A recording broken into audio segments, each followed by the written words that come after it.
Welcome back to Factory Sealed. It is May 7th, 2017. My name is Eric Peters, and joining me today, once again, Mr. Dan Curtis. I'm always here. Always here. You saved this show. I did. Because you know if you didn't step in for just one show, you would lose that title.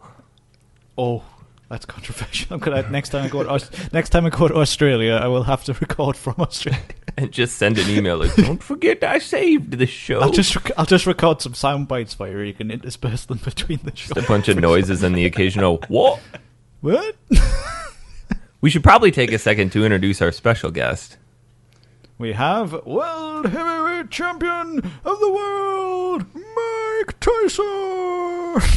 Thank you guys for having me here. Thanks so much. Is that more like his voice? I'm not sure. That didn't sound anything like his voice. It's about as good as our accents, so we'll take it. Yeah, I was about to say. He fit right in with just the terrible accent. My accents aren't too bad. My impressions of boxers apparently are. Yeah. It was a good effort. At least you can improve upon it. But if you're really going to sell yourself as Mike Tyson, you should probably work on that. Yeah, get a lisp. Tattoo Yeah. on the face. I don't think I've ever heard anybody say, man, I got to get me a lisp. It's on my bucket list, guys. Chew a few ears. You know that new trendy speech pattern going around? Got to get me a lisp. It's sticky theory of death.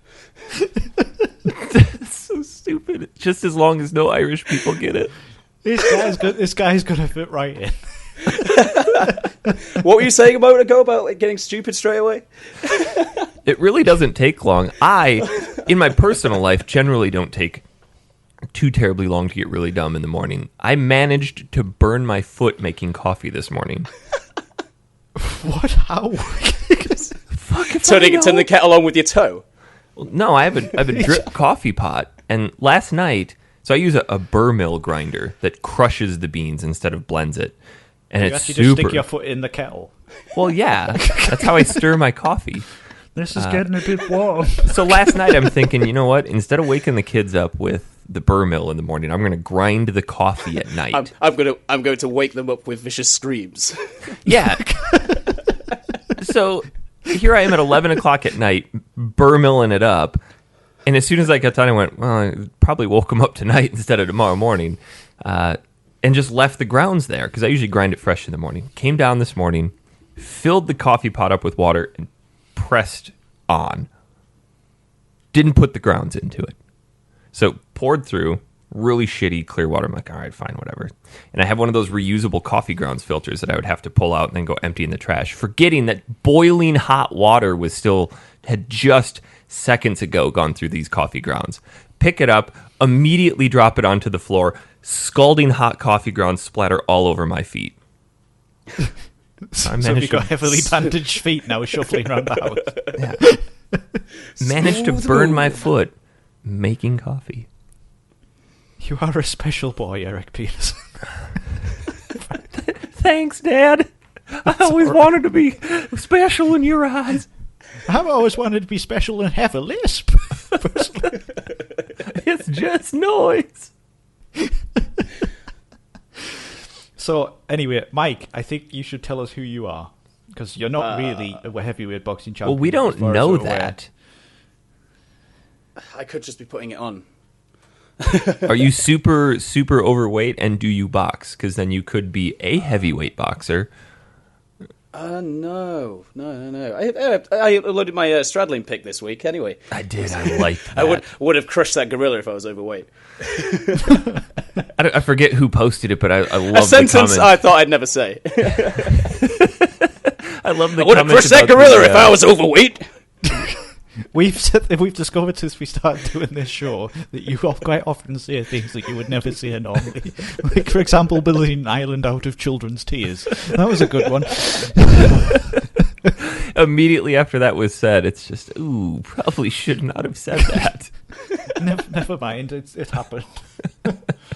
Carry on, maybe they'll miss it. There's no editing done here, so... I must have missed it the first time, but Chad Hager straddling that arcade cabinet. Oh, God. Had me in stitches. Oh, he reposted it yesterday, didn't he? It's one of the best. Well, he actually posted that as part of one of the competitions we did, because we had an official straddling competition, and he just went above and beyond, really. Yeah, when Andrew Thorse is like, no, what do you do with them? And he just replies with his picture, this. Then Andrew Thorse went, oh yeah, I remember. The response was so matter of fact. This. As if, what else would I do with an arcade cabinet? Maybe that's what he does all night, He just straddles that all night long. Just imagine his wife. God damn it, Chad, not another one. Honey, I straddled the shit out of that other one. I need me a fresh youngin'.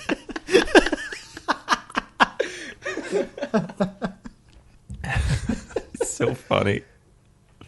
That contest produced some of the dumbest stuff we've ever done on this show. It was good fun, though. Oh, man, was it? I think we should do another one. The funny thing was about getting that picture, because Hazel, my fiance, it was her birthday, so we went to a zoo randomly, and there was school trips going around it because it was a weekday, and I saw the gorilla and I was like, we need to take a photo of me straddling that. But there was a school trip having their lunch. I was like, maybe we should wait until the children have gone. So we went round and looked at some more animals and then came back to see if the kids had gone before I straddled the gorilla. Did you tell your fiance why you were doing it? Yeah. She completely understood. She took the photo. Yeah, good. There you go.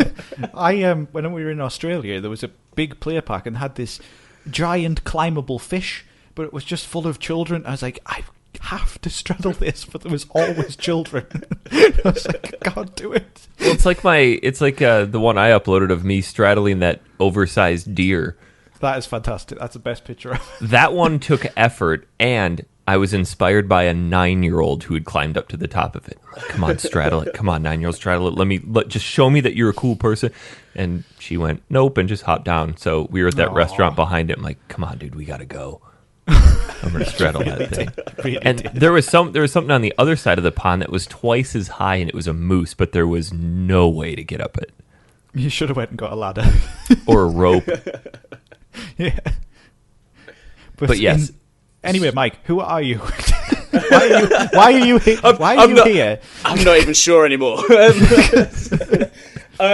He does sound a bit like Yom, actually. Could he be Yom in disguise? He's a bit more chipper. Not quite as push. Yom's too Jives. I kind of bridge the gap between Dan and Tom. I'm in the Midlands of England, so instead of a road through my house, I just have a cycle path. Oh. And I do have a butler, but he's called Jives, and he's not very good. And he dances everywhere. It's annoying. He constantly spills the tea.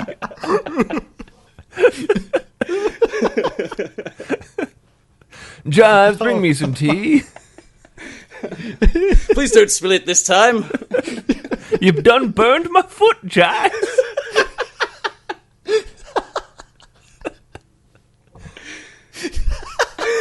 Will you answer the question? Who the hell are you? And why are you here?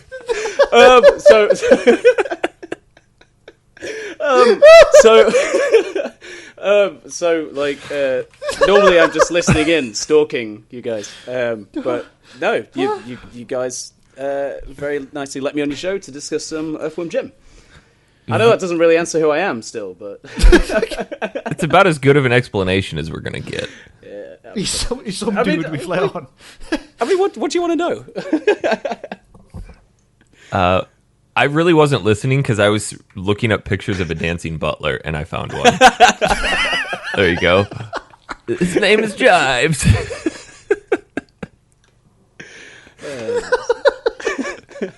You've now started something new.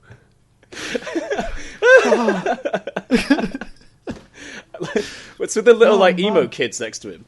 They're embarrassed. Oh man. Oh, this is the best. Yeah. Oh, man. God, that was funny. So yeah, what do you want to know? I think that's Who it. are you?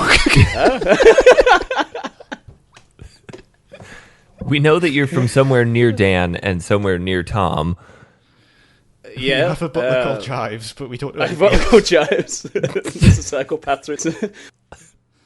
What more do you need to know? That's it. I don't want to know more. Don't pull the curtain back. You'll ruin the facade. I will reveal more with time. So, Mike took advantage of one of our Patreon... Like a flasher in slow motion. Mike took advantage of one of our Patreon rewards where you can make a donation and join us on the show. We are restructuring that, so this feature will become much more attainable. And as... Huh? And by restructuring, of course, we mean not looking at it, but we will. Well, Dan needs to revamp the... Oh, no, you don't really need to revamp that picture. No, the picture is beautiful. I think we're just going to go to having the $1 where you get access to the factory sealed unwrapped, which Mike can now attest to gets dumb real quick. Oh, yeah. Oh, God. There is zero professionalism that takes place in the run-up to the show. Like, literally the he's moment the conversation started. Just dumb. Yeah. I don't think we even said welcome, just went straight in. Who the hell are you? Should we boot him? And then probably some other rewards where we still have giveaways and then the stocking and all of that. So Yes, we will. Yes. But welcome, Mike. Welcome. Yeah, it's nice to be here. Thank you for having me. It's very good. You seem a nice, jovial chap with a butler called Jives, so you'll fit right in. Are you a recent convert to the show, or have you been with us for a long time? Oh, very, very recent. Like, literally a few months, I think. Oh goodness. Yeah, I'm a lorry driver. And Truck driver, semi-driver. Yeah, truck driver. Yeah, and I've just wanted like something to listen to. And I've randomly looked through podcasts, video game podcasts, and I found your Final Fantasy VIII shows. Oh yeah, I remember you telling us that. Yeah, and I got listening to those, and then just kind of carried on from there, really. The 4 shows that have nobody else from the cast on it. Yeah, exactly. I can imagine But you're I've caught up on surprised. loads. Like when I first found you guys, I literally spent 2 weeks solid at work listening to like catching up on loads of stuff. So. Oh my god. Oh my god, I'm such a super fan. I'm surprised you didn't crash the truck. I am truck driver. I can imagine for just weeks after that episode, you hop in. Ooh, I'm truck driver. Hazel, today I will be truck driver. I will bring home bacon. It's like, what was that? The car game we played in Finland. It would be like that. What was that? What are you I can't talking remember. about? My summer car. It's like that. Oh, yeah. Drives the truck. What are you talking about? A game where you build a car, and I got stuck and broke the windshield. Putting the dashboard in. I know exactly Very what you're funny. talking about. How could I forget a game that stupid? I don't know how you forgot a game that's stupid. I really don't. So you pounded through all of the shows in a matter of weeks. Not all of them. I kind of like went through and selected because obviously you guys say what games you're playing and your subjects on there. So like I've kind of just chose a load and listened to a load. Gotcha. I think we should boot him. He hasn't listened to everything. Yeah, you're not a super fan anymore. See ya. There's plenty more to listen to. Oh god. Is there ever? So give us the down and dirty. Well, maybe not the dirty, but just give us the down and dirty of your video game history and what you played growing up. So like Dan, I was very much Mega Drive growing up. It must be a British thing. Yeah, well, I don't know. Where I grew up, like the area, it was mainly Sega. To be honest, not many people had Nintendo. To be honest, which is strange. We never really had. It was the same for me, to be honest. Only one person near me had a SNES. I was the only Everybody one that else had Mega the Drive. Sega, so I never really played much of it. I mean, I eventually did get a SNES, but the only thing I played on it was Mario All Stars and Mario World, really. But yeah, we didn't have many games on it, but we used to. I used to always bug my dad to like rent games every single week from a shop down the road, which is where I played the games we're playing today. But massive fan of obviously Sonic and Knuckles and Sonic 3 and all that kind of the typical stuff you play on the Mega Drive. Eric, I love this guy. Can we keep him? We'll see. I've got a stray cat. You haven't tested for rabies. When it came to PlayStation, again, down all of this, I absolutely adore Final Fantasy 7. Woo! And Final Fantasy 8, which obviously Eric. I love that. I love that too. So No, you can't love them both. yes, I can. No. I have enough love for both. Dan, I love 9 too. Nope. You can't be a super fan and love more than one thing. Oh, shut up. Yeah, you just can't do it. Because I called it. I called dibs. Okay. Do you know the rules of dibs? Are we allowed a Final Fantasy each? Shit. Yeah. I'm having You can't pick 7. You can have 10 too.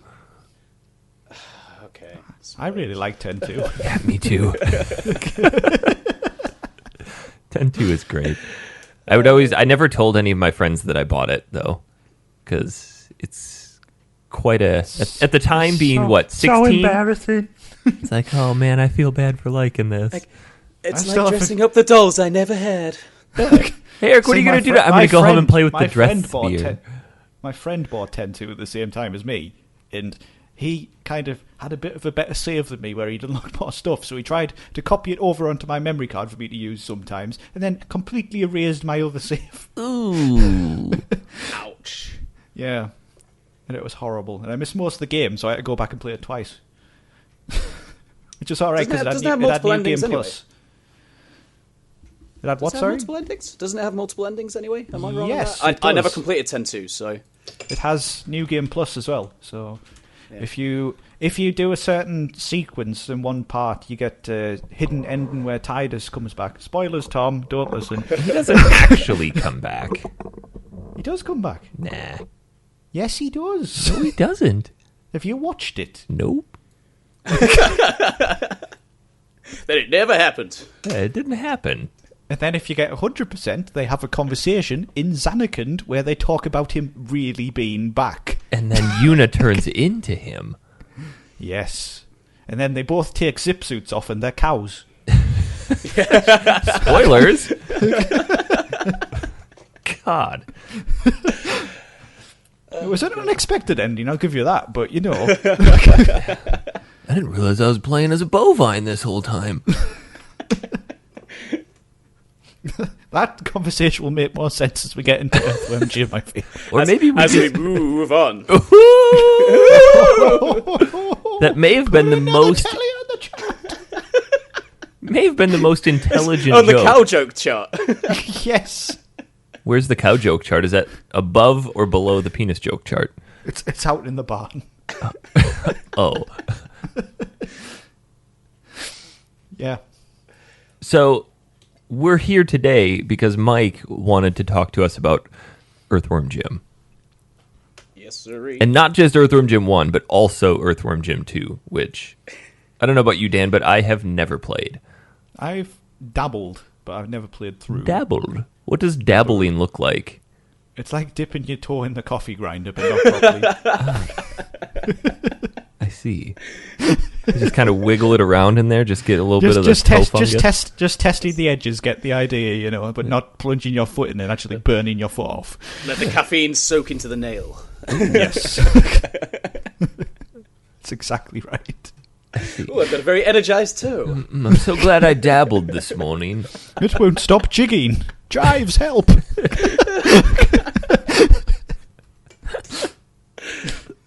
It's going to be so hard to not picture Jeeves dancing now. I like how he's got a friend.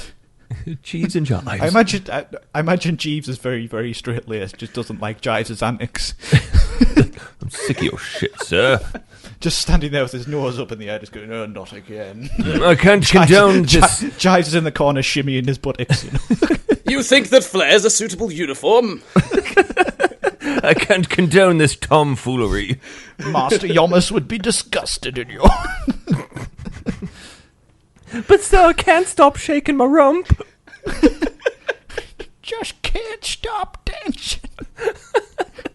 It's like he's perpetually stuck with the Groovatron from Ratchet and Clank. Yes, exactly. Oh, poor man. I think that would be the first thing I would purchase if I had infinite money, was I would hire a butler to dance, and it would be in his contract that if he was within visual shot of me, he would have to be dancing.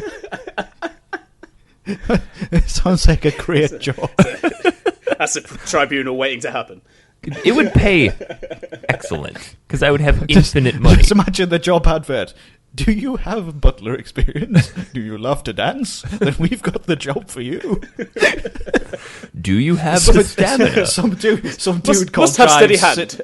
Some dude called Jives sitting at home just like, that sounds intriguing. My calling. Anyway, back to Earthworm Jim. Yes. Mike, we're going to let you give us the crash course. Well, let's talk about Earthworm Jim 1 first, obviously, because it comes before the other one. Even though that doesn't matter in the least bit. Well, you say that. Well, in the instruction manuals, there is kind of a bit of a story. It Very doesn't loosely, count of if course. it's just in the instruction manual. Oh, Nobody has the instruction manual. Yeah, it didn't come with my totally legitimate download. Yeah, mine too. Well, no, I only know it because I remember the reason why one of the reasons I fell in love with this game when I was younger, because I said before about renting games, and this was one of the few games that I rented multiple times when I was younger. And I remember I used to be where I used to rent the games from. You still get the instructions manuals with it, because some places didn't, and I used to always read them first. I used to love it, and in the instruction manual for it, yeah, it's got has all the bios of the characters and like the story and everything, and like the instruction manual is ridiculous as well. Like somewhere in it, there's like the tips for the game and stuff like that. A bit further down, hang on, I have actually got it here. Like, and it has all like tips for the preparation. Game. Interesting. Yeah, I know. What is that? Tell us more about this. Should I take notes? No, like randomly in the middle of hints and tips, it just says making cookies with butter flavoured shortening rather than butter or margarine keeps them flattening out too much during baking. Huh. And surrounding yourself with Earthworm Jim action figures, watching the new television show, and buying anything with Earthworm Jim or Shiny Entertainment's logo on it will automatically make you the coolest person in your neighbourhood. Can we just take a side note and all agree that the TV show is shit? I don't know. I watched a couple of episodes the other day, like I said, and I was still laughing at it. I tried to watch it last night and went, I can't do it. Oh, I don't know. I liked it. Maybe because Jim's voice didn't sound like I picture it in my head. Groovy. Well, it basically sounded like Homer Simpson. Well, obviously it was because it's the same voice actor. A disguised Homer Simpson. Yeah, like Homer Simpson if he'd sucked a little of helium. Maybe he did. Yeah. I don't know. So this was the only game that I had on my Sega Genesis growing up. So that's where I started playing this, and I never beat it as a kid. I've discovered, going back to a lot of these games that I played as a kid, I never beat anything. It seems to be the common trend lately, yes. Yeah. Still haven't finished Alundra. Ugh, neither have I. It turned into a real slog. I know. But I'm 23 hours into it. I'm so devoted. I'm dedicated. We've got Final Fantasy to play, and now it's not going to happen. Like, I feel like I'm coming up on the event horizon of needing to start over pretty soon. Lest I forget it all. I'm going to have to interrupt. I'm really sorry. You know that post you put out on Facebook, Dan? Yes. Have you seen Buddy Bell's response? Which one? Which one? What do you do when your dog steals your turd? He's got a picture of a dog on a chair with a PS4 controller in front of him. That dog looks at him like, the fuck you gonna do about it? That's marvelous. I'm really sorry to go off subject, but yeah, it's fine. It happens. So, anyway, Earthworm Jim, sorry. Earthworm Jim came out August 2nd, 1994. in a variety of platforms, including the Genesis, SNES, Sega CD, Game Boy, Sega Game Gear, Windows, and Game Boy Advance, but not a 94 for Game Boy Advance. Now, here's a question. Are they all the same? No. Well, they can't be. You can't have the same version of the Genesis and SNES on Game Boy.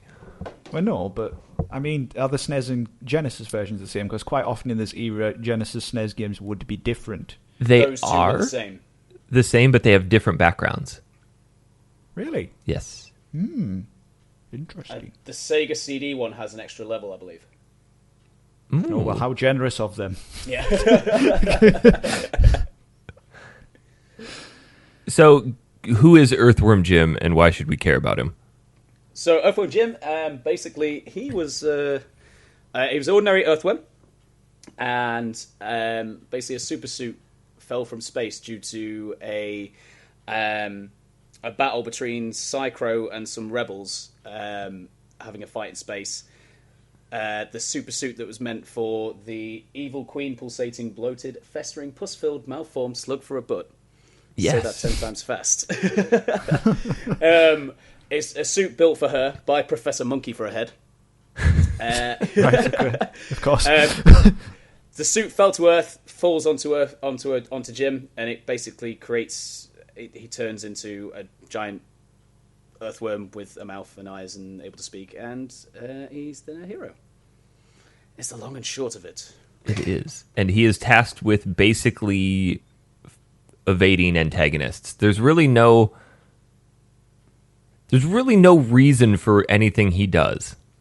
Well, going back to the instruction manual thing, he overhears Psychro talking to Queen Slug for a butt, and her twin sister, Princess What's Her Name, is mentioned, and he basically decides he needs to go off and rescue her. Well, but also the villains are trying to get the super suit off him as well. All right, so he goes across space to basically rescue this princess woman, yes? Yes. Right, so it's like Mario, but no.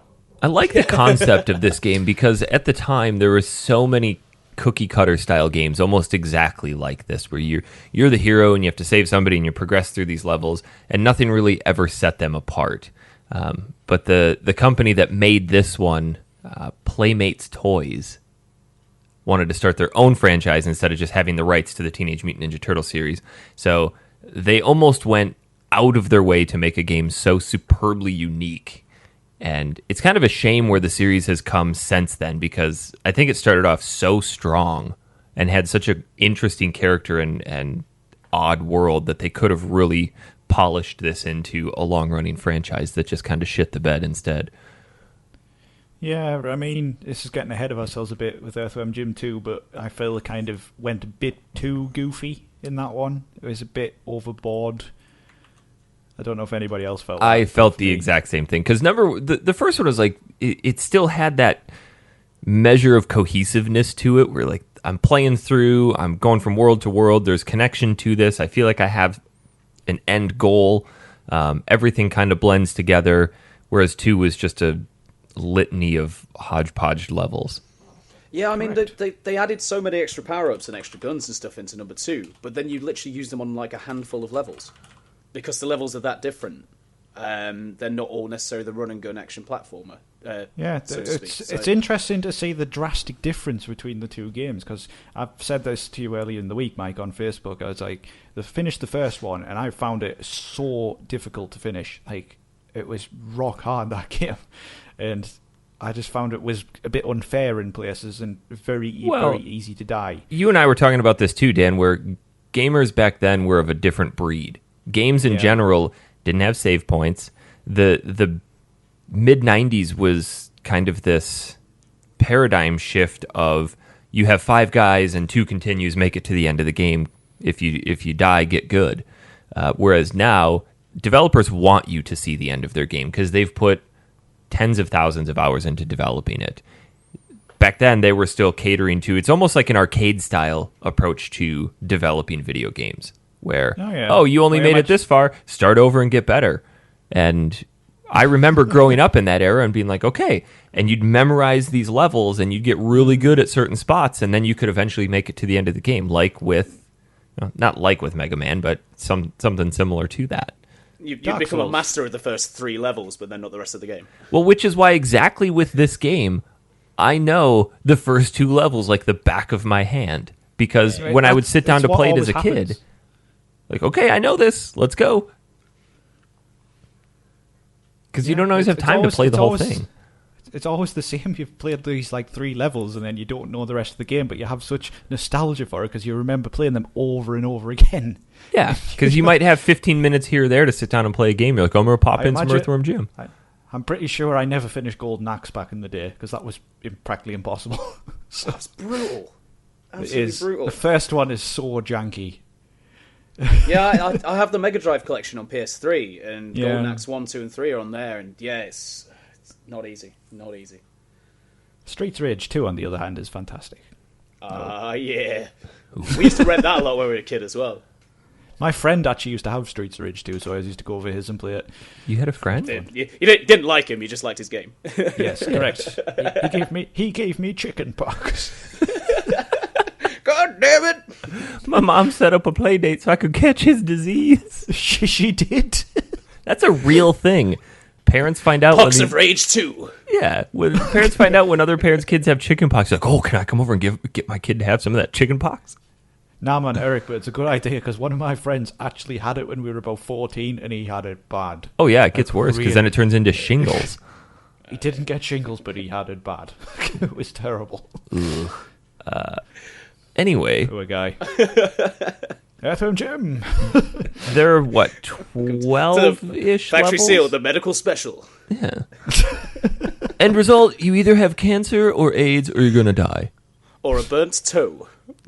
Yes, that's it. Those are the only solutions. Your surgeon shall be Jives, the butler. Sir, his hand doesn't look quite steady. Are you sure he's prepared for brain surgery? Nurse, put on the BGs so I can complete this operation. Staying alive joke there, people. What is this, 1970? Oh, man. That's called stream of consciousness thinking right there, people. How many levels are in the initial That's, of course, Earthworm? what I do as Ross Noble, Yes. you know. So. I saw on your Twitter the other day that you put not Ross Noble on there. Oh, yeah, I put it on after you said it. It's just getting built up over time, my Twitter handle. Like, affectionately known as Jock Buns. Not Ross Noble. Jock Bun's not the Ross Noble. If you count Andy Asteroids as one, it's like 9 levels. I remember hating Andy Asteroids as a kid. Because I was really bad at it. Yeah, it really sucked. I didn't mind it now. Did you not? No. I didn't like it. The fight, if you lose, the fight with Psychro is much worse. I didn't lose once, actually. Well, I thought since I'm doing it for the show, like, oh, I'll lose a race just to, I can experience the boss fight and do it. And Oh, no, we didn't do that. Sorry, it doesn't matter. I lost to him once and it didn't make me fight him. Oh, really? Yeah. It should do. It's meant to, so you broke the game. Well done. Yeah. Oh, What as happened you'll if find you out lose later, the I race? broke everything in Earthworm Jim too. You really did. I managed to get really dumb. But Fair no, if you fight Psychro, but the thing, depending which level you're on, because obviously you do Andy Asteroids, which is probably explain. In between every level, you do an Andy Asteroids race, which is a rocket race through space against a villain called Psychro. And basically, after each time you beat him, if you lose to him, the boss fight, he takes more hits. So, like if you lost on the first race, he only takes a few hits. If you lose to him on the last race, he takes much more. But the frustrating thing about it is you have to shoot him and he goes dizzy, then you have to whip him. Oh, yeah. Oh, yeah. Oh, man, I missed it. How? And then but the thing is, when you jump to whip, you can't whip straight up. So when he goes dizzy, he's still moving. You have to kind of jump to the side a little to then try and hit him, and it's frustrating. Yeah, the whip isn't imagine. very precise. Sorry? The whip isn't very precise. Oh, no, not at all. Yeah, I feel it should be multi-directional, whereas it's just whatever he wants, really, depending on where he is. So yeah, but I prefer it to the snot swing on number 2. Oh god, yeah, terrible. But the swinging was on 1 too. No, well, not kind of. It's with his head. I got completely stuck on. No, there was bits where you had to swing on hooks on the first one. Yeah, but it's not a separate maneuver. It's just the whip that also acts as a swing. When you see a hook, you must whip it. Ooh, yeah. So I'm reading here on all some the of old classics being referenced. I'm reading here on some of the. I turned it to Devo for a moment. I do apologize. Some of the levels we were talking about if they're all the same, and the HD version that came out on PS4 a couple years ago actually has a sequel to New Junk City called New Junk City Part 2. Yes, it does. Interesting. The HD remake of this game was real good. Oh, yeah. Because it actually gave you the ability to save. But I think the worst level in Earthworm Jim 1 was not a problem. I had to skip this because I had no lives and no continues. So if I died, I had to go back to the start. So I had to put the level skip cheat in. Well, I'm glad that you did that because I did that as well. Oh, good. I'm glad of that. So it's not a problem. Basically, you are bungee jumping with a giant booger, and you have to smash him into a wall to get his snot cord to break before yours breaks. Did you actually have to smash him into the wall, or do you just have to hit him? You have to smash him into the wall. Yeah. Maybe that's where I went wrong. But I only had 5% health, so I was save state and reloading every time. Well, you know when you press the button and it tries to ram him, like when Jim does like a ram with his arm, you do that and you have to smash him into the walls. And... Okay, that's where I went wrong. Yeah. But the annoying because thing I said about I that didn't is- have any continues. Did you guys know that you could get more continues from Andy Asteroids? Yes, collecting 50 orbs. Yes, which is practically impossible. But you it can isn't. do it. It is if you're not inhuman. Heavyweight champion of the world here. Come on. Yeah, I know, right? I'm just some guy from Pity Me. Feel bad for me.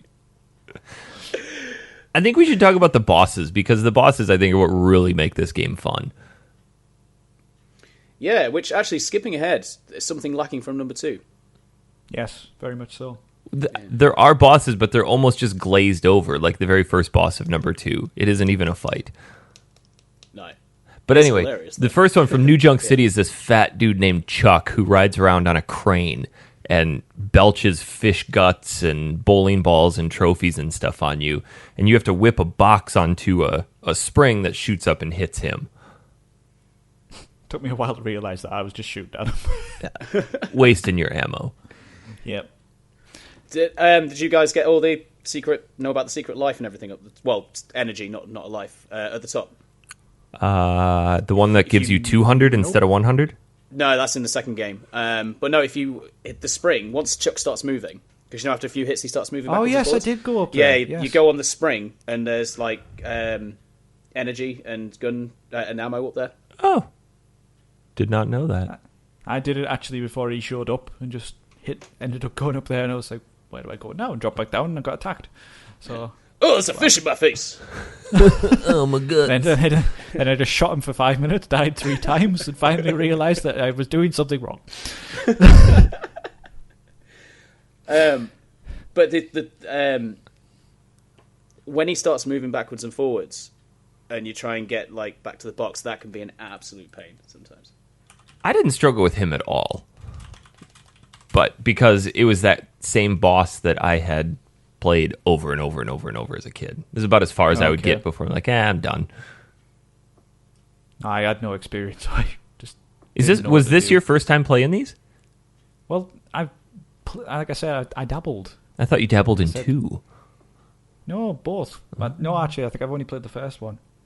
But I can't remember it at all. Like, I remember the bungee jump level more than anything, and I don't know why. Because it's scarred to memory. I don't think I've ever played it, though. I just knew it was there. So wake up in cold sweats at night. Bungee jumping! Maybe I saw it in a magazine somewhere once or something. I don't know. I remember it. Maybe it was on the box art. The next one was Evil the Cat, if I recall, and he just shoots fire at you, and you have to jump over it, and then he burns his own support structure down. Is that right? What I which really liked about oddly that looks one like was, cheese. What I really liked about that one was that he had 9 lives, and every time you'd hit him, it would Well, that say, was like, the second 9 part hit. of the fight. Oh, yes, of course. Yes. Sorry. Yeah, you're taken out of your suit, aren't you? So you're literally just Jim the Worm. And Yeah. your suit's up on top waving at you. Good old sentient suit. Hello. Actually, no, I take it back. The bungee jumping is nothing compared to Down the Tubes, the submarine part of the game. Oh, God. So Down the Tubes is where things get really goofy. The second level, What the Heck, is great because it has the best music in the franchise. I love that level's music. You're in So a good. you're in a volcano surrounded by classical music that gives way to just nothing but fart noises and screams from the tortured souls of below. Well, you know when the Evil music evil goes... cat dancing in the background. Yeah. You know when the music goes from that big, like, nightmarish orchestral piece and then goes to, like, the elevator music? Yeah. Yeah. It's supposed to be that, like, elevator music is one of the most evil things in the world, so that's why it's there. And Evil the Cat loves it, that's why he's dancing to it. Guess that makes sense. And that's why there's solicitors, that, like, one of the enemies down there is, like, solicitors, isn't it? Like, lawyers. Yeah. Yeah, because it's... there's the ones with the suitcases. The game goes to great lengths to be deep and make a lot of references that you could just glaze over if you're not looking for it. Like that right there. I wouldn't have thought about that. Yeah. But Down the that and what Tubes... Dan mentioned about Evil having 9 lives as well. Yeah. You don't notice, Eric. Yeah, I did. So when he comes down at you in the dark, you have to shoot him, and then 1 goes up, and then 2 goes up, and so on. Yeah. I like that when you hit him, he actually just sounds just like a normal cat. Beautiful cat impression, Eric. Better than yours. 10 out of 10, would cat again. Cat it? Oh, no. Down the Tubes is where things get really, really strange because you're now fighting in an underwater submarine base with bipedal muscular sharks and hamsters that eat things that look like furry wombats. Yes, that's exactly right.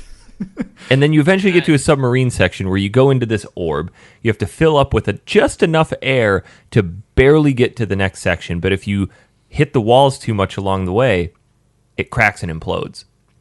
And the first 2 sections of this aren't that bad because there's air along the way that you can refill, so you can kind of take your time. But the third section, they give you 90 seconds to traverse something that probably takes 110 seconds if you're being careful, and you just have to blitz through it. Well, I've never bothered to find it, but apparently on that long one, there is actually a secret thing that gives you air. You know the things that give you air? Those little things that stick out. There's a secret one of those off to another path somewhere, like you can go through some rocks.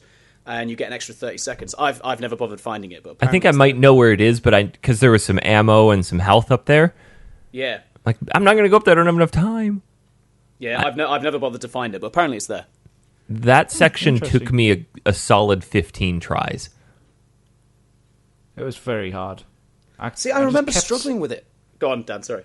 I was just getting up to the end, right near the end, and smashing my submarine every time, and it was driving me friggin' mental. I smashed was it horrible. as I was pulling into the dock once and imploded. Oh, God. So what I started doing just to get through it is I would get to a certain point without getting hit, save state. Continue, Yeah. not hit, save state. That way if I messed up, I didn't have to go back all the way. See, I remember That's because of his really dedication struggling to the with it. show, because he's not cheating. I remember Yeah. really struggling with it as a kid, and when I got to it this time, I was just like, I'm not looking forward to this, and just glazed through it. Absolutely, like I don't know what happened, but I do remember like finding it as difficult as you guys did. Kind of like That's why he's the world champion, guys. That's why he's the world champion. then you go back to Snot a Problem. What level 5? I don't recall what that one was. It's Professor Monkey for Head's level. It's the one where you're like in a lab, and there's the giant orbs that you stand on that electrocute Oh, you. yeah. Oh, Didn't yep. like this one. Yep. Did you guys find the secret level? Yes, who turned out the lights? Yes. No. You know, about part of the way through, you end up going on like a little walk pad, and it takes you to the next bit of a level. Just to the you end up jumping up a platform, and up to the left you can see like it's like red circles. You kind of jump there, and you get warped into this bonus level. What did you say it was called? It's called Who Turned Out the Lights. And it's basically in complete darkness. All you can see of Jim is his eyes. And you have to traverse these platforms where there's shines like little beams of light. And there's a few swingy bits as well. And you can only see the enemy's eyes as well. Yes. Do you actually get anything for doing so? Yeah, there's loads of ammo, and I think there's a couple of extra lives in there as well. And there's another boss. Oh, the giant eyes. Yeah, and that took me forever to figure out how to kill. You don't kill it, you just... Because you come into this level, and there are these hills and valleys that you're gumming up over, and then you get down to a plateau, and you see these giant eyes, and if you just walk into it, you die. You can't shoot it, so you start running backwards. He presses you into a wall, and you die. So you have to go up to the top of one of the hills, and then jump over him and run past him. So it's not really a boss fight.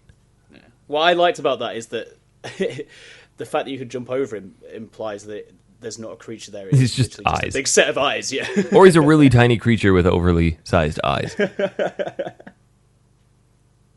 Then there was, For Pete's Sake. Did you guys struggle with the boss of level 5, the chicken? Remind me what that one was again. So it's a two-stage fight. So there's like that robot chicken that oh yeah, it walks along firing the eggs at you, and you have to whip the target above it to drop things onto it. Oh yes, that one was very difficult. And then you go into the next section where you're falling, and the chicken's falling as well. And each time you shoot the chicken, it lets a bomb out as well. Yes, I was because I always struggle with that one. What I struggled with the bosses on this one was there was no health bar for bosses, so I didn't know whether I was damaging them or not. Yeah, you could just be like the Chuck guy at the beginning. You could just be shooting him with all your ammo and like, oh, when's he going to die? Yeah, there's no... But if you play the remake, I noticed they have health bars. So they added that in. Well, yeah, because modern gamers need the boost. On the remake, if you change the difficulty to original, it takes the health bars off again. Ah, nice touch. Nice touch. Because there's that first... What we didn't mention, in New Junk City, there's like a mini-boss, isn't there? The garbage can? On the first level. Yes. There's the snowman as well on What the Heck. That's one where you don't have a clue if you're hurting it or not. No. Yeah, you just have to whip him. Oh, yeah. There you go. I set you up for it, hoping you'd take it. When you see a snowman, you must whip it. Oh, yeah. Dear me. Eric, I don't want to keep him. Get rid of him. Show over delete core files. Never been so embarrassed. Jives, dance him out the front door.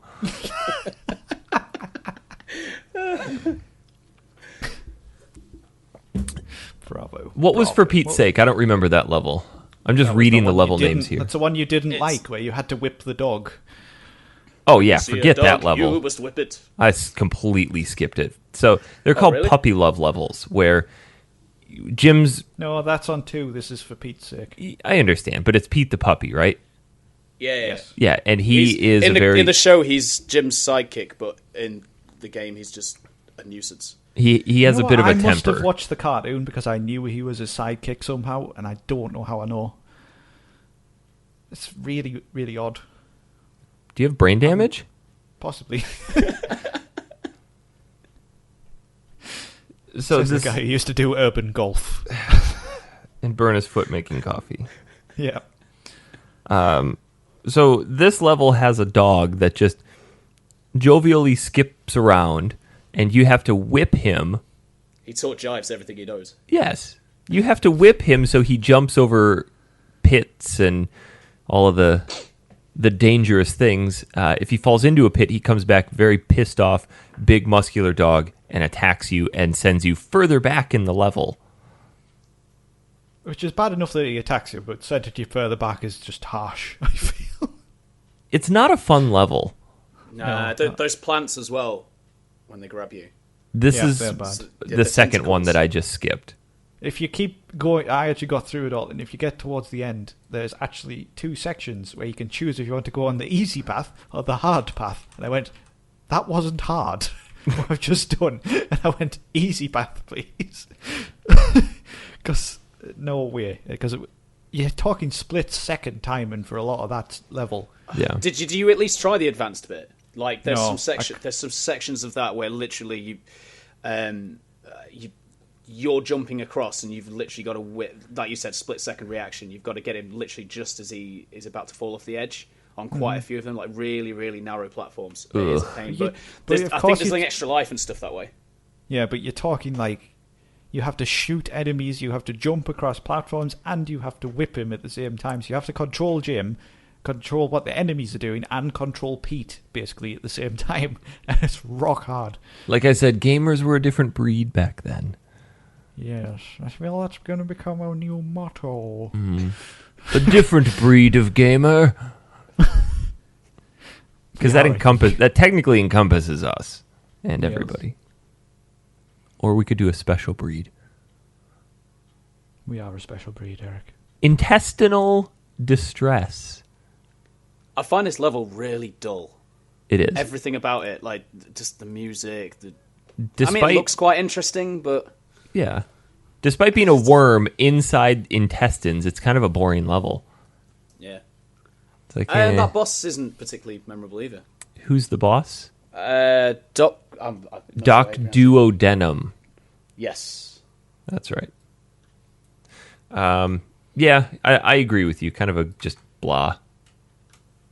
There was there's some versions of it. I can't remember. It might be the SNES version that doesn't have that level as well, randomly. Or was it the PC version? I read that for some reason just doesn't have that level. I didn't have this level. I didn't know what you were talking about. Yeah, it just says it's not in all ports of the game. It's not in the SNES, definitely not, because I didn't play this. Yeah, it's not very interesting. Let's Difficult see in it. places. There's like those random. They look like armadillos rolled up, like rolling down the hill. Only in the Genesis version. I thought we were playing the SNES version. Well, I bounced through different ones. I wanted to experience different. I'm sure you told me we were playing the SNES version, you idiot. I did, but then... Well, Eric asked me, and I said, let's play the Genesis one. And you have now begun to understand how much he does not listen. No, you said we're playing the Super Nintendo version. Who, me? Yeah. No. You said that he grew up with the Genesis. I did grow up with the Genesis. That's why I've played this level. No, he grew up with the Genesis, so he would not have said that. I don't know. Maybe I didn't read what he wrote. There's a surprise. Genesis, I think he meant Super Nintendo. Let's get on with the better one. You're that programmed into Nintendo. Every time you hear Sega, you hear Nintendo. Maybe I called it... It's like nano machines on Metal Gear Solid. Maybe I said Mega Drive and it confused him. Yeah, what's that? I think that's how they pronounce Super Nintendo over in Europe. Yeah, totally. Dear. And then, I think the next bit is Buttsville, isn't it? Yeah, Buttville and Queen Slug for a butt. That first bit where you have to helicopter down. You know, with the spikes? Yeah. Isn't that optional, though? Because if you don't get to the end, it just warps you to the next level, doesn't it? Does it? I think so. I did actually do it, though, so I don't quote me on this. I do know, like, you can carry on going down, but there's a bit to warp you, but... Because there's an extra life at the bottom. Is there? Oh, I must have never made it to the bottom. I did. You suck. And new heavyweight champion of the world! That dude from Pity Me. Who's the most famous person from Pity Me ever? Like, what is anybody from there known for? Side note. The guy who built the road through my house is pretty famous. Oh. A technical achievement. No, we don't have any famous people from Pity Me. Because everybody leaves. Correct. It's not as bad as where I used to live, so... How did this one end? Oh, did you guys have any trouble with Slugfrabut's tail? You know, there's a mini boss before you go to her. No, I found it very similar to... There's a similar boss on one of the Sonics. I think it's Sonic 3 or Sonic and Knuckles where you have to run... No, it's not. It's Rocket Knight Adventures. That's what I'm on about. It's a very similar boss where you have to walk on platforms like that. And I'm pretty good at it on Rocket Knight, so it's very similar.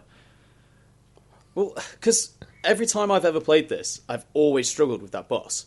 Because every time you shoot it, it spits like horrible goo out at you.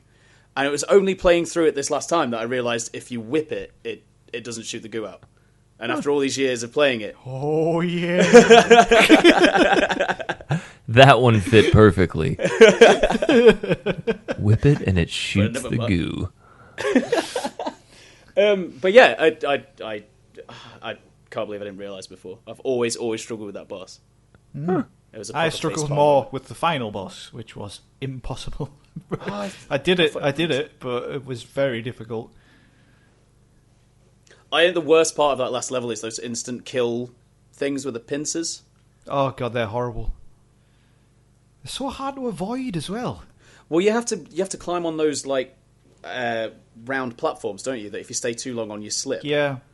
And the actual creatures themselves, you just see their eyes in the back, and they just come out and snip you in half like it. And they seem to be completely at random sometimes as well. Yeah, there's no rhyme or reason to them. Like, you would think there would be a sequence where you can jump across, but there isn't really. You just kind of have to hope they don't come out or go away by the time you've jumped. It was strange. And then you get to the final boss, which is basically you're on two like snot platforms which go round in circles, and then you have to get on the left-hand one and shoot this woman who's shooting like fly things and lightning at you and stuff like that. Is that Queen Slugfrabut or whatever she's called? Yeah, that's her. Right. And yeah, she was pretty damn difficult. You can find plasma guns which make it a bit easier, but it's still... Because you don't really have any room for movement, so you're basically going to get hit every time. And they take off a lot of your health. Or am I just being shit? I don't know. Probably that. I've never really struggled with that boss personally. I've just literally get on a platform and then just constantly shoot, like, as the platform's going round her. I just constantly shoot towards the middle, like, move the D-pad around. Right. Didn't help that I didn't have much ammo left, like, I Yeah. had zero ammo, so you would only shoot a little bit and then stop. Ammo regens, though, so if you just sit and let it regen. Does it? Yeah. Oh, okay. It goes back up to 100, I think. Yeah. I didn't know that.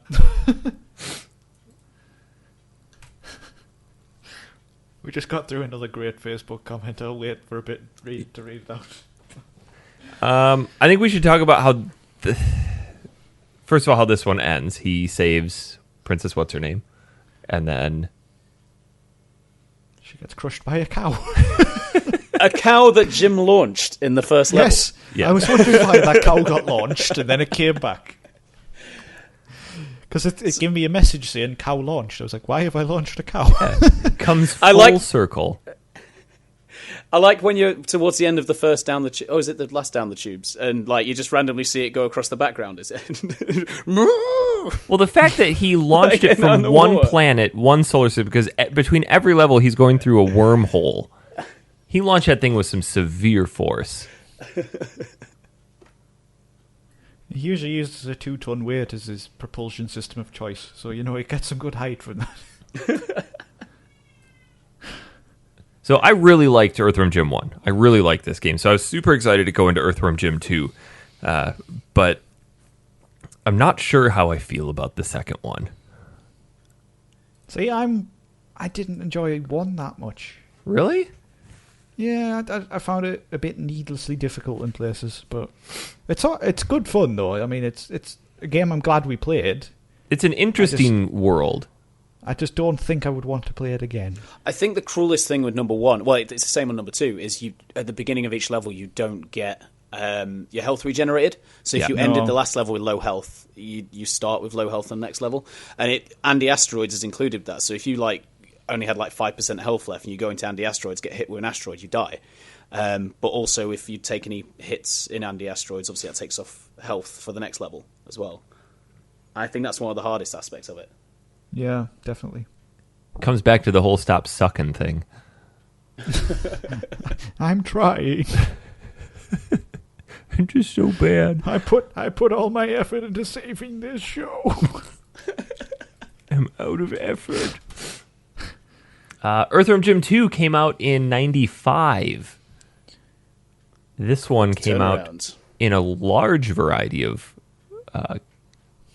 consoles, including the Sega Saturn and the PlayStation, which were brand new to the market at that point. I played the Sega Saturn version of this one. I played the PlayStation version. PlayStation for me too. So I think... Although, I actually played, because obviously I had more time than you guys, because obviously I knew we were playing, you had Alundra to finish off. Just to kind of see if there was much difference, I did play the Mega Drive version as well. Okay. And just... How was that? It's identical game, pretty much. Just the PS1 and Saturn versions are obviously much better visuals, and the soundtrack's been remade, obviously for 32-bit. See, I didn't think the visuals... I popped in the Genesis and Super Nintendo version as well. I didn't think the visuals were that much better on the Saturn. No, well, it got slated. I had a quick look at the reviews when it came, the reviews of the game, and like the original versions were highly praised, but then like the 32-bit versions got absolutely slammed because they said, well, there's not that much improvement. Like, what's the point? They had different art between the levels, which it was really bad. This game kind of felt horrible. It kind of felt like it was a fan-made game instead of actually made by the people who created Earthworm Jim, because this game as a whole lacks cohesiveness. It's basically 7 mini games just smashed together, and like, here you go, Earthworm Jim 2. Well, you say that I would agree with that, definitely. The 32-bit re-release was actually done by a different company. So Shiny Entertainment made Earthworm Jim 1 and 2, and it was a company called Screaming Pink that did the 32-bit sort of remake, so to speak. But it's still the same game. Yeah. So at its core, it just doesn't feel like an actual game. It feels like what Mario Party is to the Mario universe. There's a couple just platforming levels, but then you have things like the Puppy Love, the Flying King, and the game shows. The Puppy Love levels are the worst levels ever. I would play the Puppy Love levels horrible. 10,000 times over before I do Flying King again. That was easy. I don't know why you struggled with that. Because I suck. Clearly.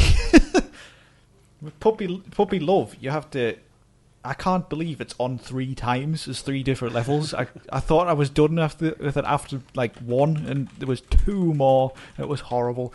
They have 3 rounds in each, and you have to, as the name suggests, basically Psycho throws puppies at you, and Pete is back from the first game. And if you don't bounce the puppies on a little trampoline that Jim has 3 times towards Pete, he catches them in a funnel, and then if you don't catch 4 of them, he goes psycho on you and attacks you.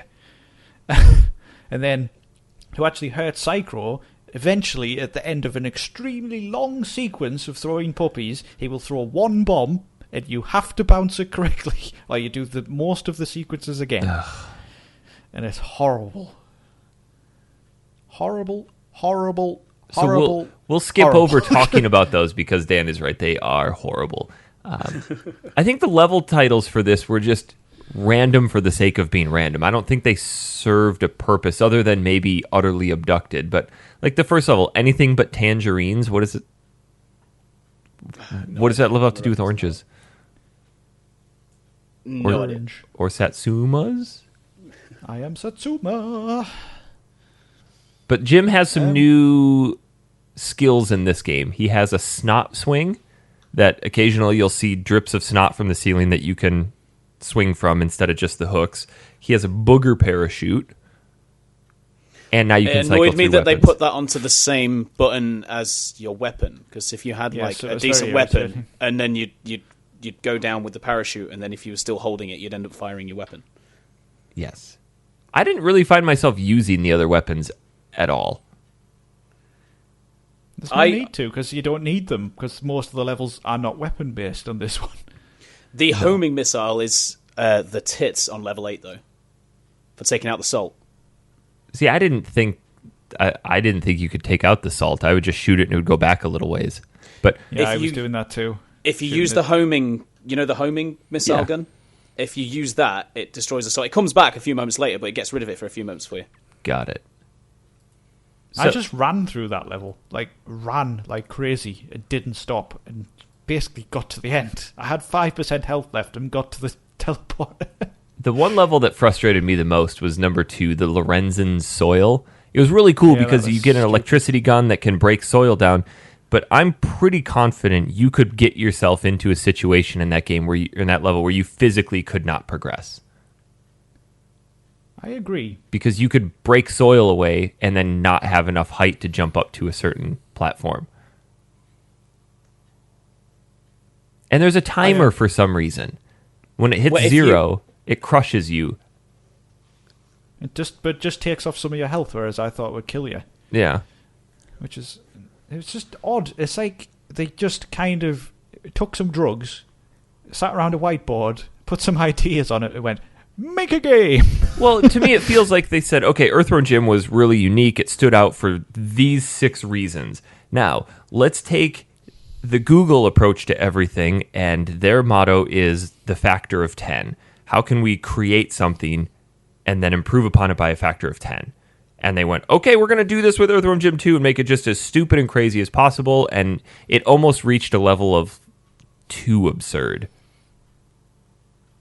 I agree. For 0 reason. Like level 8, for example. There's no cohesiveness in why you're doing any of this stuff. Like, why am I suddenly on a continent-sized grill running away from a sentient salt shaker atop bacon and forks and fighting straws?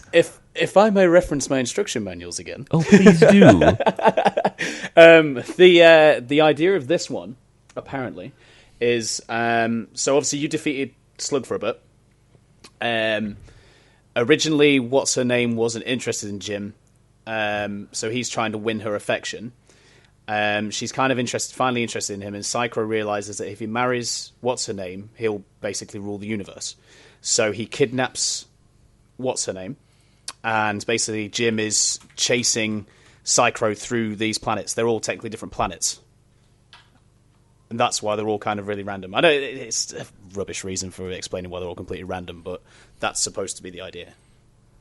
So someone who rented this game that didn't get the instruction manual for some reason or another would have 0 idea. Or people who play it now would have 0 idea because they didn't even put a quick text scrawl.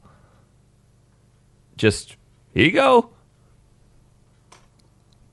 I just felt like, because to get between the levels, he on this one, instead of blasting off on the rocket and doing the anti-asteroids thing, he launches himself in a similar way to the cow from the first one, where he throws a ton weight on a plank. I really liked in the air. how the first level ended. Did you see the comedy ones?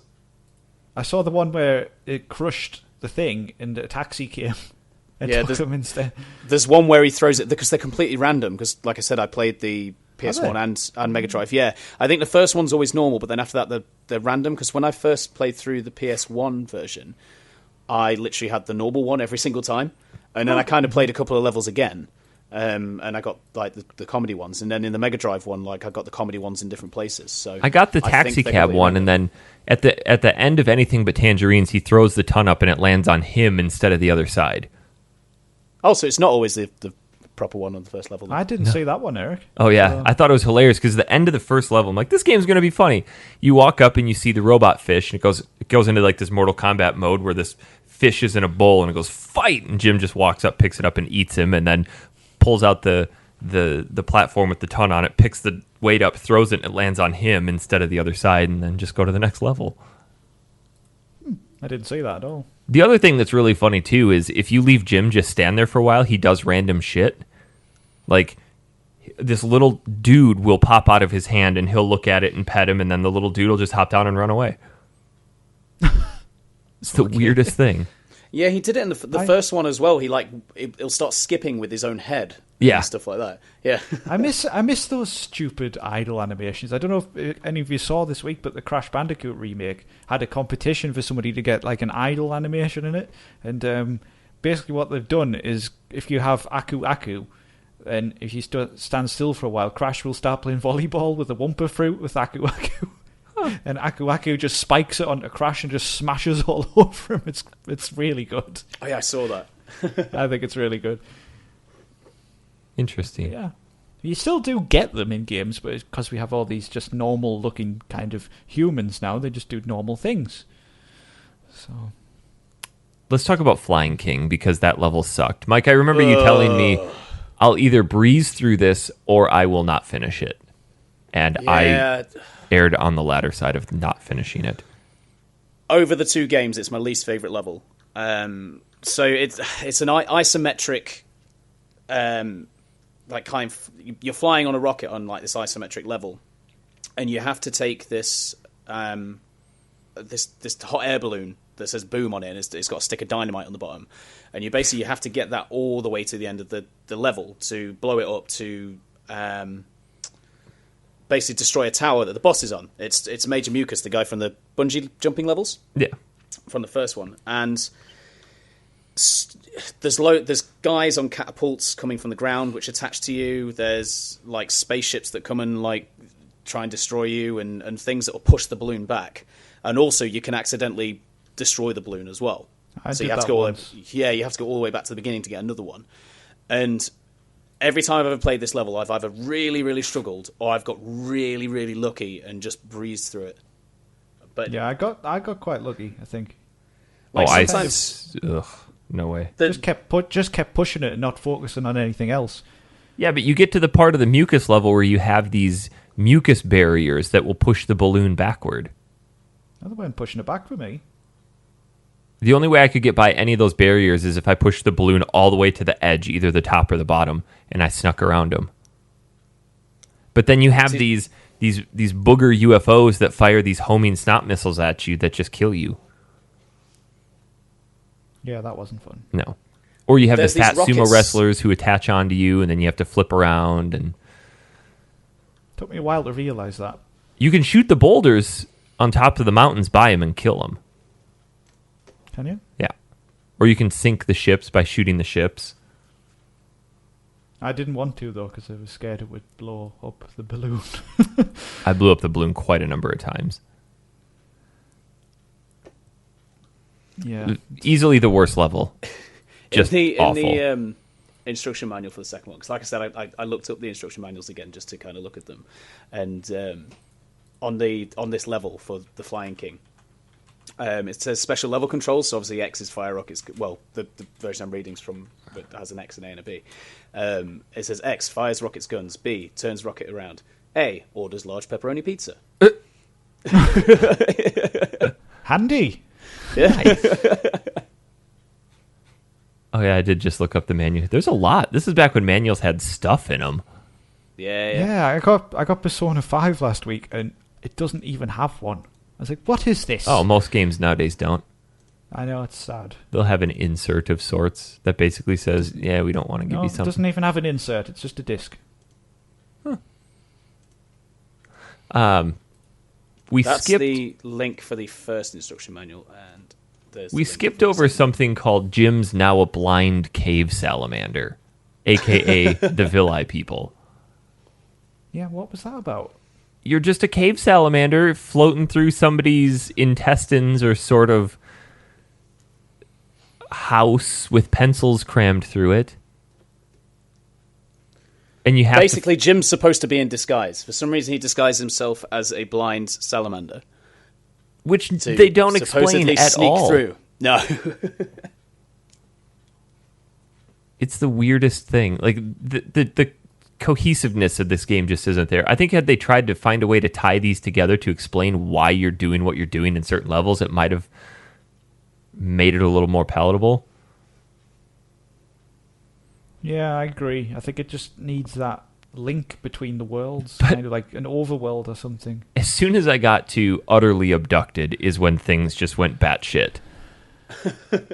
Talk about what I started posting some pictures of this as I was playing through, because I'm like, what the hell is going on? I'm holding a cow near a bathtub, avoiding a UFO shooting milk at me in front of a dilapidated cow Statue of Liberty. Yep, sounds like a standard Saturday. So the whole point of this level is to progress, you have to collect cows and put them into a milk shed so they can milk into a bucket and lift a gate. And they get progressively harder. And towards the end, you start having cows that are actually dynamite, and you have to dunk them in a bathtub to prevent them from exploding. Meanwhile, you're fighting off UFOs that want to abduct the cows, or there are bladder planets that shoot at you. There's, for some reason, a penguin. A penguin in a cape. Yes. Not just any penguin. Not just any penguin. It's the latest nemesis for the Carmel Clan. And then what was... Is that you, Cape Penguin? What was Inflated Head all about? Having an inflated head. Jim walks into the level, sticks his mouth over something. Oh, yeah. There you go, Dan. I was going to say that's your signal. I missed that one. I'm sorry. And then his head becomes inflated. That's my thing, thank you very much. And he has to float up and avoid light bulbs. And Evil the cat. Who shoots spitballs at you. Bastard. But I think ISO 900 is the oddest level. Finally, just hit a point like, okay, now I'm fighting filing cabinets. I think ISO 9001 is a health and safety thing for workplaces. Is it? I think I already know this because I think my workplace has it. I mean, a quick Google search would... Oh, yeah. Well, it's set in the manual where it says about the levels. Yeah, It ISO says, 9001. Quality management system. Yeah. I was like, what?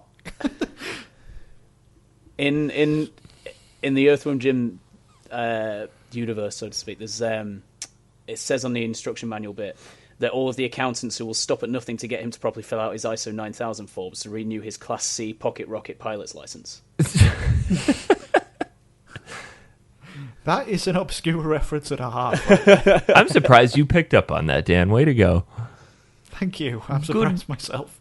Good find. Well, we already talked about level 8, but apparently there's a secret world in level 8 called Totally Forked. There is.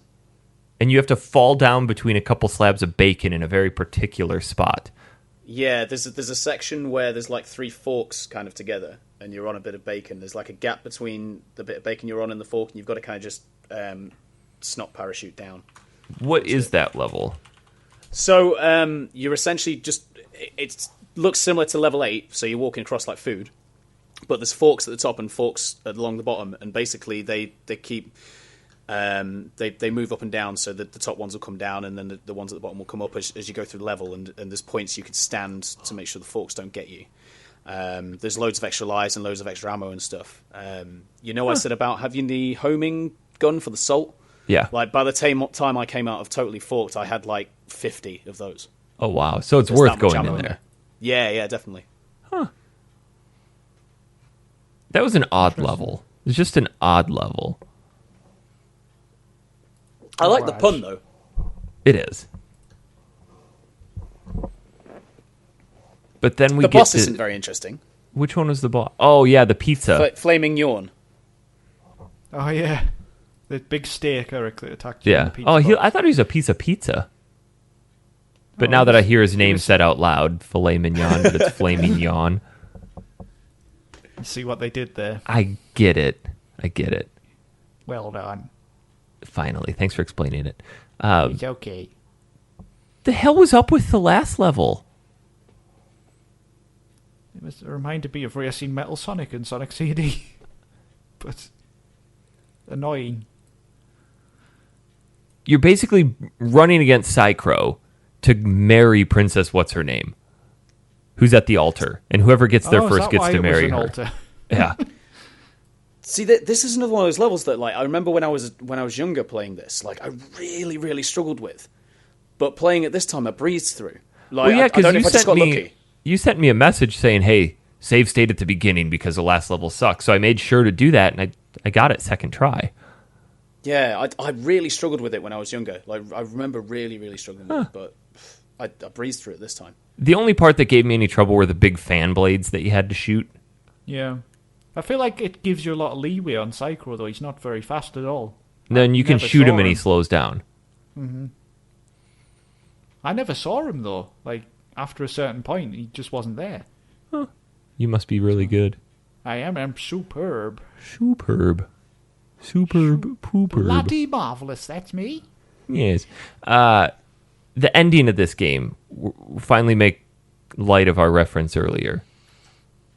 Yes, everybody is revealed to be cows.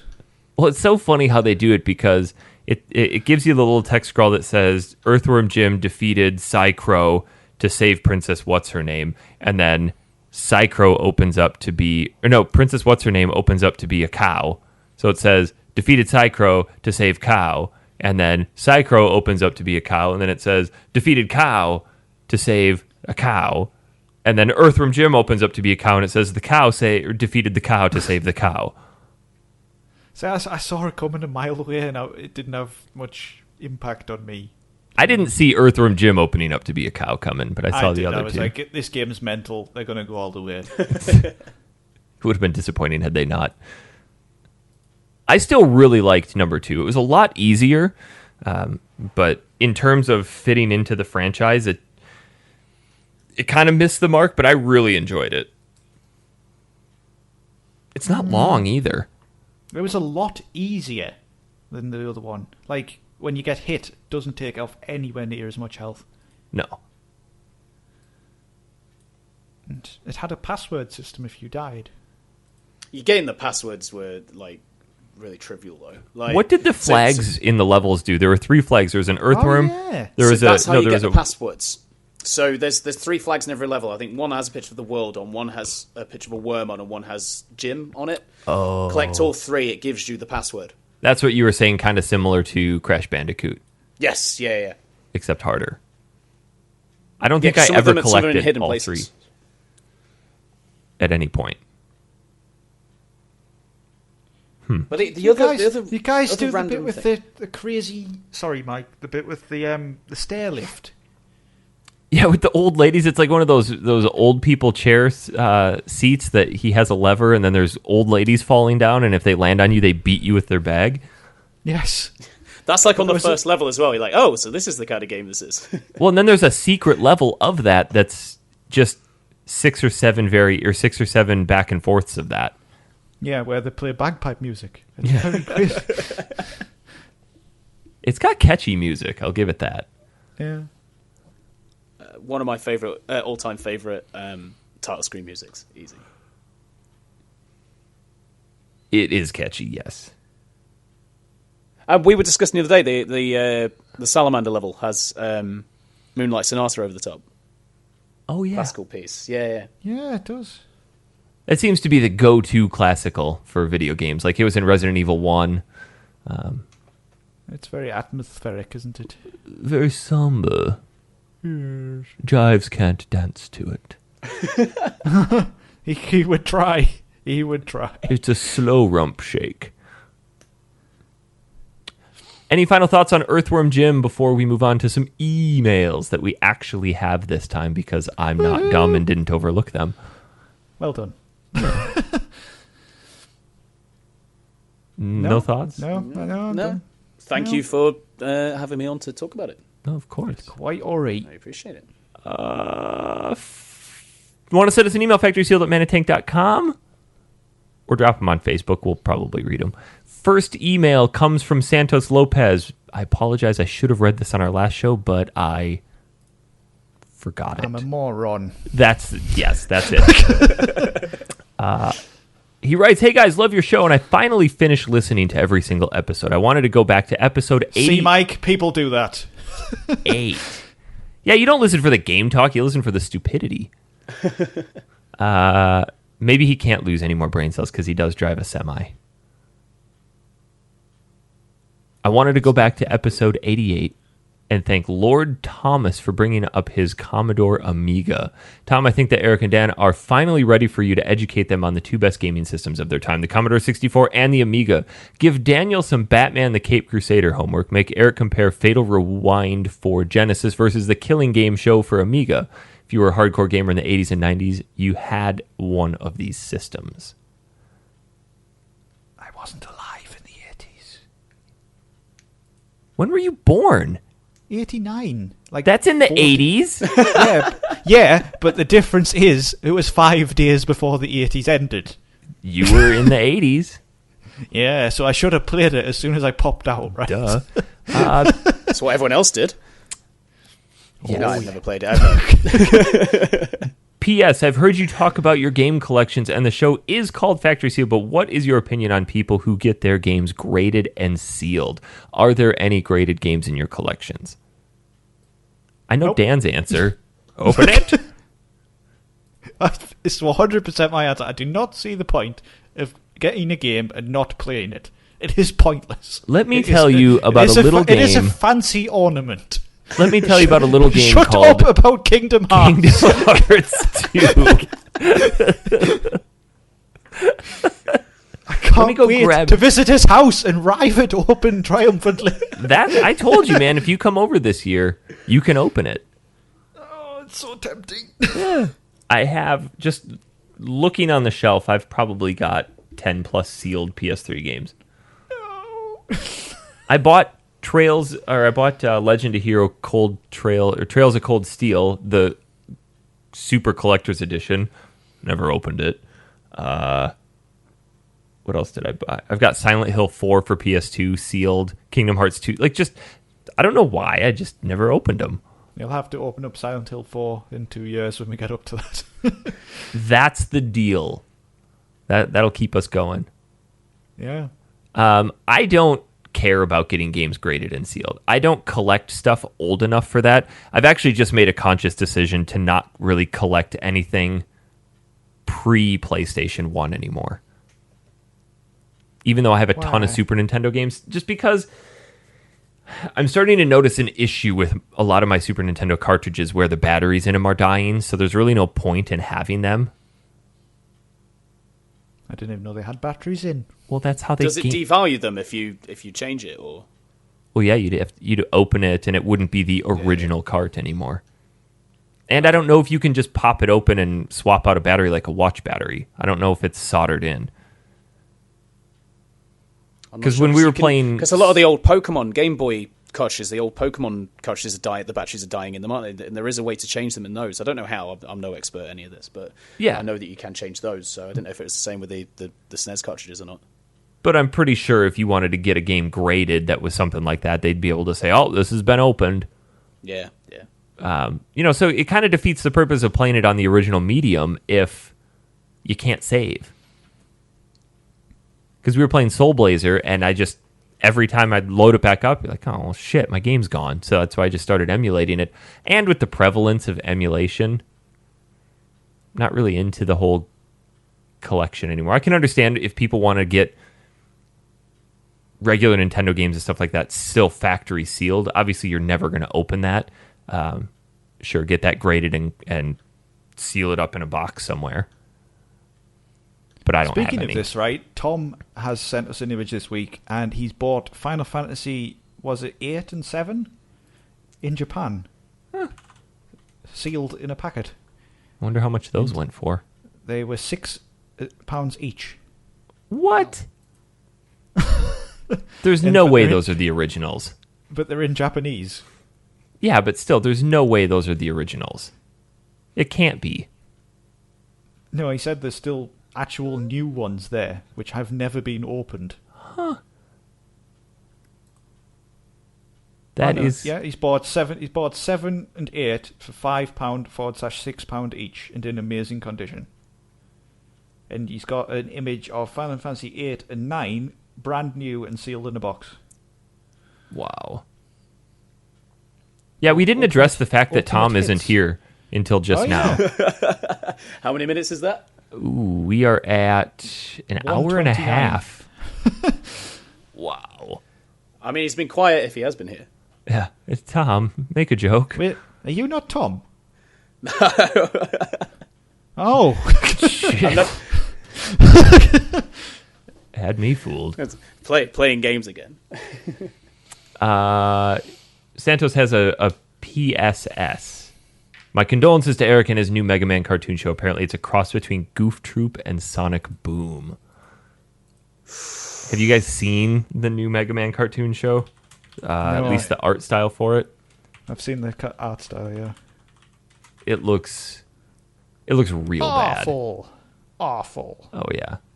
I'm still going to watch it just to say I did, and then I can cry myself to sleep. Next, your next email comes from Aaron P, titled Pip Pip. Hello, Factory Seal crew. My name is Aaron. I live in British Columbia, Canada. I'm a huge fan of retro gaming and all the other weird shit you guys talk about and do. I have no idea what she's talking about. Your podcast helped to break apart the monotony of my workday.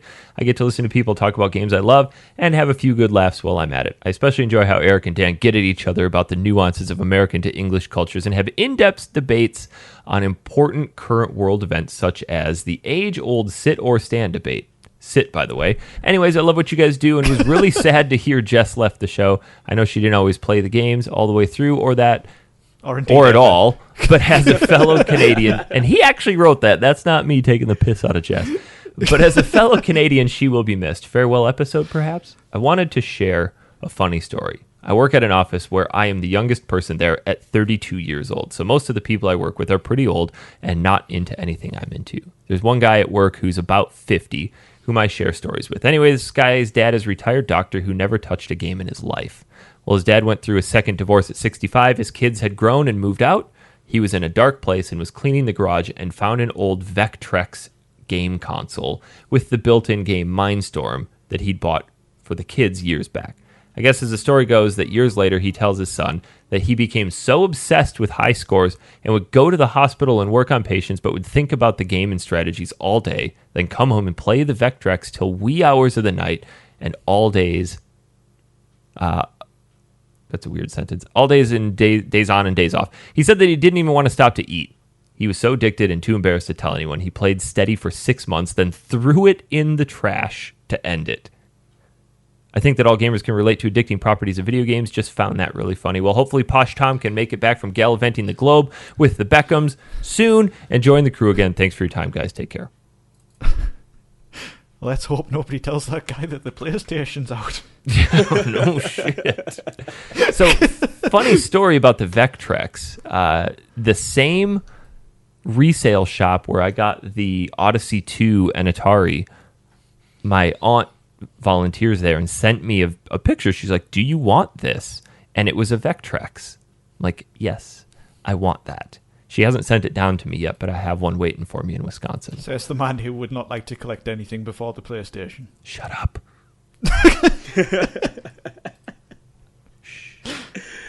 There's gotta You're be talking shite again! I don't know what I'm saying. Last email comes from Zach. Well, actually, do you guys have any games that you were like that with, where you just obsess over it? Final Fantasy 7. Shut up. Final Fantasy 7 and 8. I was like that with You already Morrowind. allowed one. Skyrim. Not so much Skyrim for me, but it was Morrowind just through and through. From a few years ago, Guitar Hero. Oh man, I would go to bed and I would see Guitar Hero in my head. I'm so glad I'm not the only one, because we did that with Rock Band and Guitar Hero in college. It got to the point where I physically had to stop playing. We probably play for 3-4 hours a night. I would go to bed and I would close my eyelids and I would just see the things floating down my eyes. It's so weird. Honestly, same thing happened to me. And you start hearing some of the songs that are in there, person. and you picture the stuff floating by. Yeah, you constantly think wanting to get better at Guitar Hero, because I started on normal, and then I spent weeks just trying to get better and better. It was crazy. When Rock Band first came out, I had a kit. Well, I've still got it now, actually, because I got it for the PS4. And we, after nights out drinking and stuff, like a load of us used to come back to mine in the early hours of the morning and just play a little Rock Band. And me being drunk, I'd just like buy loads and loads of new tracks, and I'd look at my bank account the next day. I just spent loads on new tracks like, overnight. I don't remember buying the Birdie song. Jives, dance to this for me. The Macarena? I spent how much on Happy Birthday? What is Agadoo doing on my Rock Band?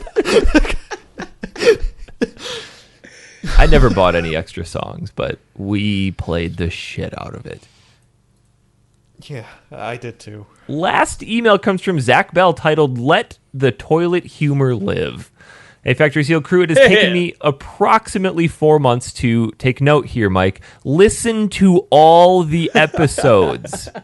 But I have done it. You guys provide plenty of entertainment during the workday. I was sorry to hear Jess go, but at least she can get past the menu screen now. Jess, if you're listening, we also say buggy for shopping cart. I recently bought a house and took all my old game consoles with me. I've been going back to games I played as a child. Holy smokes, are most of them a steamy hot pile of shit. RoboCop 2, Hook, and Muppet Adventure. Well, I think just reading that, you can tell those are bad games. Muppet Adventure. When you're little, that can be fantastic. I like Peter Pan, and this game has something about Peter Pan. Yeah, Hook. I used to like the Pinocchio movie. I used to like the Pinocchio game. Ooh. Which brings me to a suggestion. Play some of the worst games you know of and combine them all into one show. Titled Troop the episode. The Shit Show. Eric, I was disappointed to hear that you haven't made it to the end of the Binding of Isaac. It is the only game I received platinum on. Taste the sweet tears of victory. How have you got a platinum on Binding How of have Isaac? you beaten that game? I can't beat it. I've got like 35 hours into it. I've never seen Mother once. What? How bad are you? Real bad, apparently. Like, real bad. That's not even the last boss. I know. I'm real bad. Well, 98.7% of that game is pure luck on what items you pull. Yeah, but that's why it's good, because every playthrough is different. Yeah, and every playthrough I get shit items and suck. We'll get better. Yeah. But getting a platinum on that is incredible, because you have to get all the items, and it's random. That's dedication. I can't even fathom how long he must have played that game for. Ugh. He goes on. I've played it for about 90 hours, probably. I haven't got anywhere near that. Ugh. I don't want to put 90 hours into that. It's in my backlog at the moment. I still haven't played it, but they gave it away on PlayStation Plus a few months ago, didn't they? And yeah, that's when I got it, and I go back to it when I'm having a lull and just play it. I was tempted to pick it up on the Switch. That'd be a great Switch game. Well, the Switch has the new expansion, which isn't out for anything. What is it called? Yet. Afterbirth? Yes. Oh, it might be. I think so. Maybe. Also, Shovel Knight is getting updated soon with a new campaign as well. Yeah, they released that for Switch. Yes, but it's also coming out for PS4. Well, get a Switch. I have it on PS4 already. I will get the free update. Thank you. He goes on. I was also wondering about the guys across the big pond, if they have any different forms of plural you. Had to ask because I'm a Yinzer, Pittsburgh. So, like here we say y'all. Like you all. Y'all. Y'all. Yes, the common parlance around my party is, oi, you slick. Yeah, slag is just a plural form of you. Yes. Use, that's one. Ugh. That just makes you sound... If you're common and thick. Which you're both. Mike, anything? No plural forms of you? Nothing. Not really around here, but I remember once, because in Yorkshire, they have a habit of calling people cocker. They'll go, all right, cocker. And you're right, my dick. And quite often they shorten it to cock. So they just go, all right, cock. So it's not an insult. Like my fiance went to university in Sheffield, so obviously she was surrounded by people from Yorkshire for quite a while. By a bunch of cocks. Here, back on, we're going to university. That's funny. But we a few years ago, I was doing some recording in Leeds, and we kept going to this cafe near this recording studio to eat, like when we're having breaks and stuff. And the guy there was called, he used cocker, and every single time he spoke to our drummer, he shortened it to cock, but never to the rest of us. And we were just like, is he not? Is he just taking a like to you? Is he calling you a cock slyly? I don't know. Can I get any more high pitched? Who knows? I think you can get a little higher. Eric, do it again. He finishes I up. thought he was going to then. No. I did as well. No. I was waiting for it. You can't force it. You can't force the supersonic high pitch get it. it has to just happen naturally. He goes on, since I know you guys are dying to know, sitter and shower pisser. Thanks, Buddy Bell. Dirty bastard. P.S. If you guys are ever in the Pittsburgh area, you have a free place to stay. We're coming next week. Prep thine couch. Jeeves, prepare thy bed. Reinforce the futon. Send Eric's copy of Kingdom Hearts there. Dan will be straight there. Oh yeah. No, I'm not mailing you my copy of Kingdom Hearts. You'll open it. Yes, that's the idea. Dan, you posted a quick message on the old Facebook there. I did, and people have responded. Well done, everyone. Ooh. Mark Haddock would like to know what the weather is like. Shit! Yeah, it's pretty shite here today as well. Yeah, grey and miserable. Yes, standard England. Ooh, we finally broke the hundreds. Mr. Haddock would also like to know tea or coffee? Both. Not together. Oh, okay. I say, wait a minute. Mark Marcheshi. What's the most surprising animal to have been in a video game hero to y'all? See, that's a plural form of you. Y'all. I think tying in with today's show, a worm. Yeah. I mean, that's pretty odd. A bandicoot's pretty strange. Echidna? Yeah, that's an odd one. Yeah. A two-tailed fox? Gex is pretty odd. Yeah, but a worm. Yeah, it is a shit animal. Another one from Buddy Bell. What's the longest you played video games in one sitting? Oh, dear. A long time. Final Fantasy VIII when I was power leveling. Probably. I'd say when I was younger, I used to do a lot longer. I don't think I'd ever just sit for like 12 hours, but there have been stretches where I've played all day. I've gotten up to get something to eat, sat back down, played, gone bathroom, and then went outside for 10 minutes to get something and came back in. But like just continuously playing all day. I used to play mostly when I didn't have a job after uni. That's when I used to play the most. I recall those days. Yes, they were very fun. I miss those days. Who needs a job? Let's quit. Brian Ha wants to know who would win in a fist fight, Earthworm Jim or the Tick? Earthworm Jimmy has a superpowered suit. Well, is it with the suit or without? Jim. I don't know. I'm going with Jim. Yeah, Jim would win. In the cartoon, he can lift houses, like an entire house up. I don't think I've seen the Tick do that. I'm no expert on ticks. Yeah. Apart from Lyme disease. Don't you get Lyme disease from... You do. So maybe the Tick would win because he would infect you. Just implant himself on there. But only if he's a deer tick. A what? A deer tick. It's a type of tick. You know that when animals exist, there can be different types of them? Like What's different types of sharks?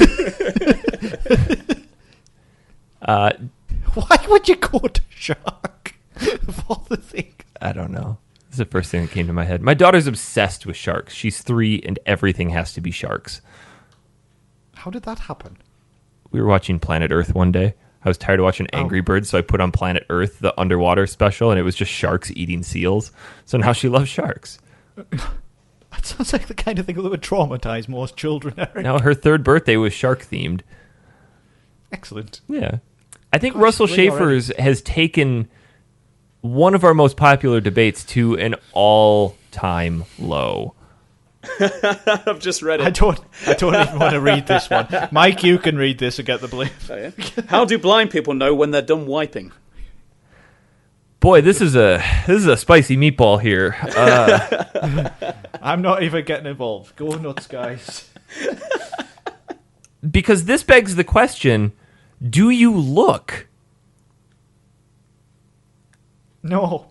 Yeah. I'm not going there. No. Dan, you have to. The people want to know. We're not. No, we're not. Right? We're a classy show. We had and all that. We had an email explicitly ask us to let the toilet humor live. I suppose in a little bit of an answer to Russell's thing, like if you're blind, you never ever trust a one wipe ever. Be something to live by. Who does a one wipe? Yeah, thank you. Who only does one? Well, no, that's what I mean. You should never trust a one wipe. But if you're blind, You've definitely always- go by the motto.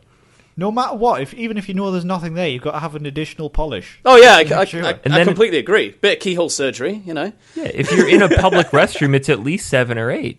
Because that Get your toilet money's worth paper out the isn't toilet yours. roll. You didn't pay for it.